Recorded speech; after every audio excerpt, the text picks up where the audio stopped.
My name is Teresita Blanco, the artsysister, and this is part 2 of chapter 10. We're continuing with the tour of the theme parks in Orlando. By the time Marlo had returned with the umbrellas, it did not rain for the rest of the day. The following day, they visited Magic Kingdom. They went to the haunted house and the carousels as well. Eventually, the family got into a weird fixation with Splash Mountain. They noticed that the ride took a cool photo when they dropped. They kept riding it to take the perfect photo. The third time was a charm, and so they bought the large commemorative photograph. It was then when Candice said, "Hey guy, let's take one with all of us looking creepy and transformed."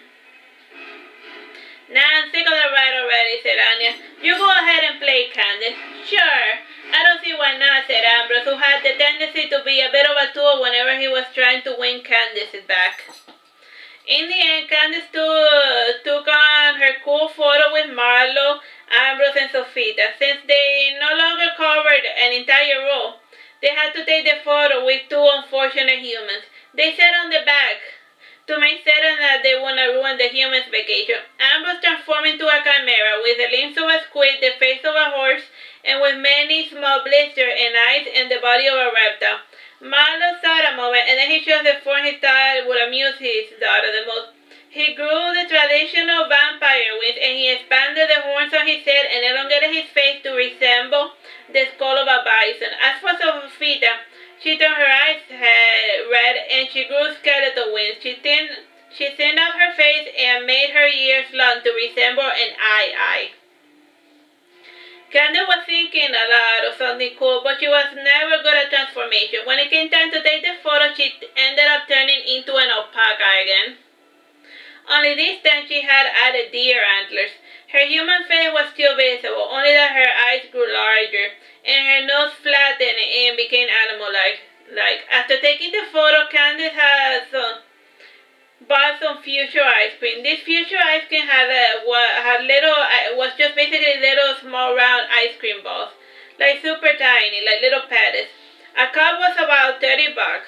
By this point, Marlo was no longer spending money. He was just flat out taking anything without paying for it.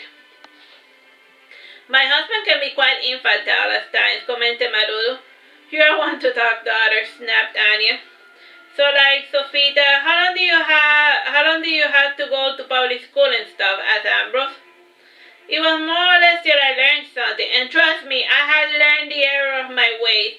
And can you tell the nuns to take me back before I kill everyone in my middle school?" said Sofita. "I thought they wanted you to learn some compassion or something," asked Ambrose. Yes. And I pity the fools that have to be in such terrible places. It is like everyone is a jerk there, the teachers, the counselors, the principals, and it is like a compulsory behavior," said Sofita. "Oh yeah, how's the camera?" 11 minutes.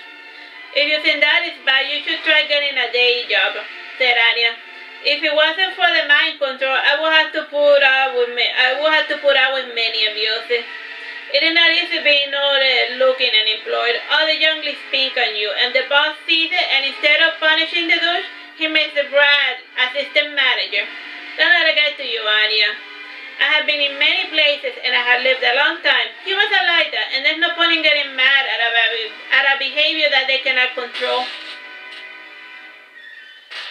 It requires a strong hand to beat the devil out of them. And then you wonder why I don't like leaving Martisor," said Marudo. "Come on, enough talk. You folks need to bury the hatchet and enjoy the nice days we are having," said Marlo. The moment after he said this, it started to rain again. Marlo walked a bit of a pace with his umbrella. Since the umbrella had a metal point, it lowered lightning. He fell over and his body had a white smoke coming out of it. Like he got struck by lightning. Marudo dragged him inside the shop, and some of the attendants came to look for a medic. Marudo calmly grabbed the nearest fellow, and she slipped his wrist to feed her husband. A nice dose of vitality was enough to get him to snap out of his daze. Candice, all the while, had a panicked look on her face. Marlo laughing got up, and he said, "Don't cry, honey. This is not the first time I have been struck by lightning in Florida, and it certainly will not be the last. I should have seen the signs and gone indoors, but I really wanted to get to that shop over yonder where the sword, said Candice with a melancholy look on her face. While Marlo looked at the sword, Candice was extra sick. She got like that whenever she feared becoming an orphan. Marlo kept laughing it off and he added, "Look, Candice, everyone, and I mean everyone, is weak to lightning. No need to make a big deal about my little accident." You think about it, makes sense. Everyone will be weak to lightning. Everything's weak to lightning. Maduro looked up out of bed in search of something fun to get herself. It was then when she noticed Sofita texting on her phone. Maduro peeked over her shoulder before commenting, "Before you head back, you should try the university thing." "Should I try for a major, Sofita?" "Don't bother. With the prerequisites that require other prerequisites and the elective classes that you had no other election but to take, you are going to be in the university till doomsday. It is best to take skill classes that you like, and then learn something for a change." "I suppose," said Sofita. "I'm gonna learn something new," said Candice. "Sure, you can take the classes as well," said Maduro. "I know a guy who knows a guy at FIU. I can use him to weigh the SAT requirements, and I can even hook you up with a few high school credits to get the ball rolling. I can even skip that useless orientation class, and I can even get you a nice bright future scholarship to boot," said Ambrose. "That sounds like fun," said Candice, hugging Ambrose. The following day, the family went to Blizzard Beach. The sky was full of clouds and it was a bit windy. This was the perfect outdoor weather for vampires. This time Marlo arrived to the park without any mishaps. Since he had estimated that he was going to get lost, the family arrived a bit early. They released Cassandra to let her roam the park as she willed. The park had plenty of trees and natural stuff. From time to time, a bee would get like super close to Candice, freaking her out. The first venue they visited was the wave pool. After floating for a bit, the group segmented. Ambrose and Candice. Oh my god, that's like. Ambrose and Candice went to try out the slides. Oh yeah, time? 7 minutes. Maduro and Marlo went to banter a bit as they went down the lazy river on top of an inflatable tube. Anna was not in a water type of mood. Instead, she found she had to catch up with her reading. Sofita, on the other hand, roamed a bit, and she kept going from the pool to the lazy river to other random slides. While doing a line, Ambrose asked Candice, "Is it always this cloudy in Florida? I thought this was a sunshine state." "I don't know, maybe it's a Kissimmee thing," said Candice, shrugging her shoulder.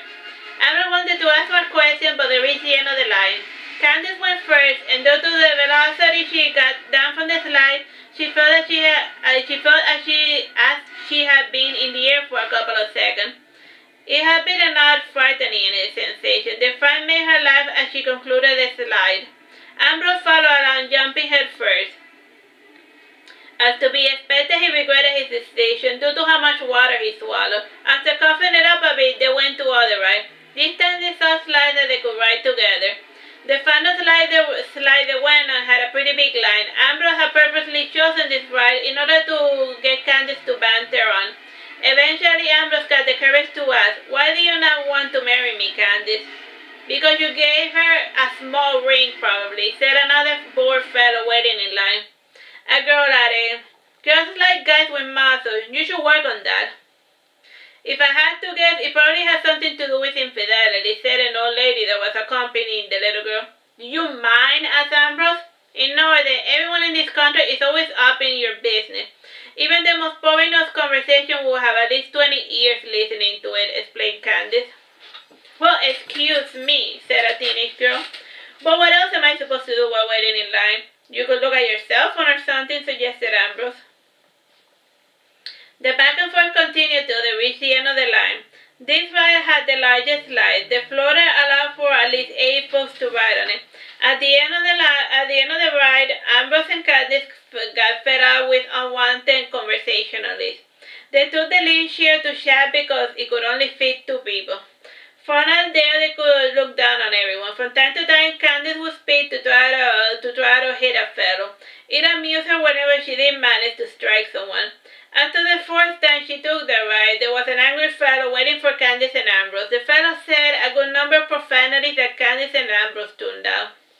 Eventually, the guy who was kind of drunk pushed Candice. Candice already knew from her teacher that this was a prequel to a fight. She dove behind the fellow before jumping and punching him just under the head and behind the spine. This laid the fellow flat, and a lot of ladies cheered because the drunken fellow had been ruining everybody's good time. Ambrose had pondered on helping out Candice. He knew from experience that Candice was the sort of fellow who liked to bash her head against the wall till she would pass through it, instead of using the door. Candice noticed the look that Ambrose was giving her. Guessing what he was thinking, she said, "I'm not that bullheaded, you know." Time? 4 minutes ago. Who knows? It might be your animal familiar, or whatever your vampires call it. Perhaps you cannot help but be bullheaded, said Ambrose. I suppose you might be right, said Candice thoughtfully. Or maybe not, said Ambrose. Ambrose did not remember the last time that Candice had changed her mind about something. Perhaps it was still all for Ambrose, if only he persevered.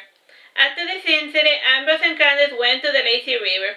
They hoped to meet up with Marlo and Marulu to engage in boring conversation. By now, the lazy river was pretty full. Candice had to take one of the floaters typically reserved for small children. She sat on top of it, and she gingerly floated downstream. Ambrose had offered his larger floater, but Candice declined. Eventually, they reached a cluster where there was a lot of traffic. The humans were refusing to enter a dark tunnel that had a waterfall. Candice and Ambrose pushed themselves through the traffic jam to see what was up. Ambrose, who was the first to make it there, said to Candice, "Close your eyes." "Oh, come on! Do they have to do that in public?" said Candice, pointing to the roof. After seeing what her mother and father were up to, Candice and Ambrose decided to hang out in the pool instead. Candice sat down beside her grandmother to eat a snack. Blizzard Beach does allow you to bring your own picnic basket and supplies. The pair ate chicharrones or pork cracklings with bread. Ambrose focused on the substance, while Candice bit down on the hardest to eat parts with her teeth. Due to the hardness of some of the chicharrones, it triggered the growth of her fangs. A small kid nearby looked a bit freaked out. He said to his mother, "Look, a vampire!" "Don't be silly, vampires don't come out in the morning," said the kid's mother before returning to her Anne Rice vampire book. Candice looked over the top at the book that the lady was reading. The book was Interview with a Vampire. Ambrose too noted the title of the book, and he rolled his eyes to show his contentment. Candice looked at Ambrose and asked, "Is the book really that bad?" "Nah, just let's start. I find his inner monologue boorish and petty. I also find it insulting the very idea that there will be a world with only vampires as the apex predator," said Ambrose. "You are pretty apex yourself, Ambrose," said Candice, patting his ear. What she really meant to say was petty. "I aim to please, my lady," said Ambrose, kissing her hand. He added, "I pride myself in being well-read, but there are certain books that insist upon themselves, and then there are certain books that I really, really hate." "You should not force yourself to read something you dislike," said Candice. "As for me, if a book doesn't wow me in the first 10 pages, I am out of there. Books take time for you to get into them, and besides, what do you call wow?" asked Ambrose. "I like pointless action," said Candice. "Like a manga?" suggested Ambrose. "Yeah, something like that. Look, there is a jerk looking for us with his body. Let's have a pointless action scene, shall we?" Ambrose shook his head and he said, "I just ate." You're no fun. Maybe in half an hour," said Candice, "and only if I remember." Time? 1 minute. The hours rolled by, and around 8 a.m. the park started closing. The family had agreed to regroup under a tree infested with bees near the kiddie pool. Alright, we'll continue with this later. Bye-bye and God bless.